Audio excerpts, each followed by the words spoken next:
সম্মানিত দর্শক সকলকেই ডব্লিউবি টাইমসে ওয়েলকাম জানাচ্ছি।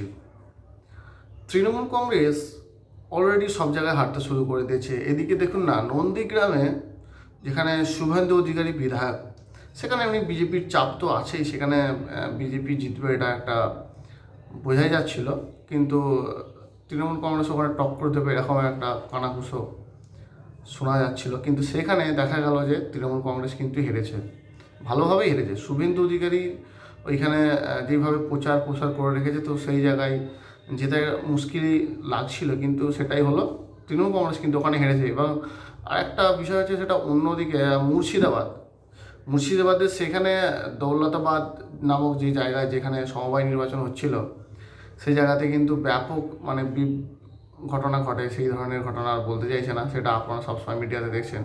কিন্তু তার মধ্যে ভালো খবর হচ্ছে যে সেখানে কিন্তু বাম কংগ্রেস সমর্থিত প্রার্থীরা জয়লাভ করেছে।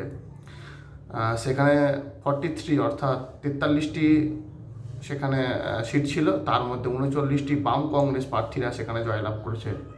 তো তৃণমূল কংগ্রেস কিন্তু এই বিধানসভার সামনেই, ধরুন বিধানসভা আছে আর বেশি দিন নেই, তার আগে যে হেরে গেল এইভাবে, এটা কিন্তু তৃণমূলকে অনেকটা ব্যাকফুটে ঠেলে দিল।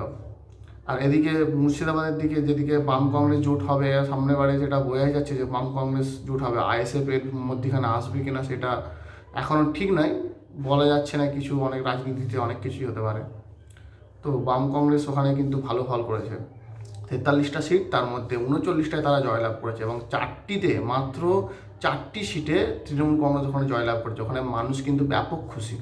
এই জন্যই খুশি, খালি জয়লাভ করার জন্য খুশি তা নয়, ওইখানে সমবায় নির্বাচন বহুদিন হয়নি, ওই জায়গায় বহুদিন ধরেই ওখানে সমবায় নির্বাচন হয়নি। এবং সাধারণ মানুষ, ওইখানকার খেটে খাওয়া সাধারণ কৃষক মানুষ, যাদের জন্যে এইসব নির্বাচন হয়, যাদের সুবিধার্থে, যাদেরকে ভালো পরিষেবা দেওয়ার জন্য, তারা কিন্তু ওই জায়গায় তৃণমূল কংগ্রেস ক্ষমতা ছিল, তারা কিন্তু বহুদিন ধরেই ওই জায়গায় বঞ্চিত ছিল। এবং তারা চাইছিল যে এই জায়গায় একটা পরিবর্তন ঘটুক।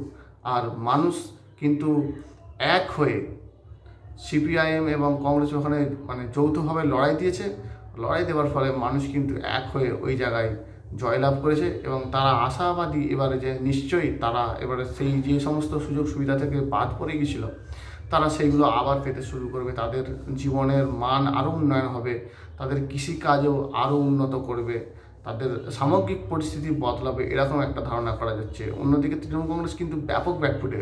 আপনারা জানেন যে সংখ্যালঘু অনেকটা ভোট ব্যাংক কিন্তু তৃণমূল কংগ্রেসের দিকে, সেই জায়গায় দাঁড়িয়ে সিপিআইএম কংগ্রেস কিন্তু সেখানে একটা ভাগ বসাচ্ছে, এটাও একটা লক্ষ্য করা যাচ্ছে। তো এটা একটা তৃণমূল কংগ্রেসের দিক থেকে খারাপ হলে, অন্যদিকে সিপিআইএম কংগ্রেসের দিক থেকে কিন্তু যথেষ্ট ভালো। তো জায়গায় হেরে যাচ্ছে তৃণমূল কংগ্রেস।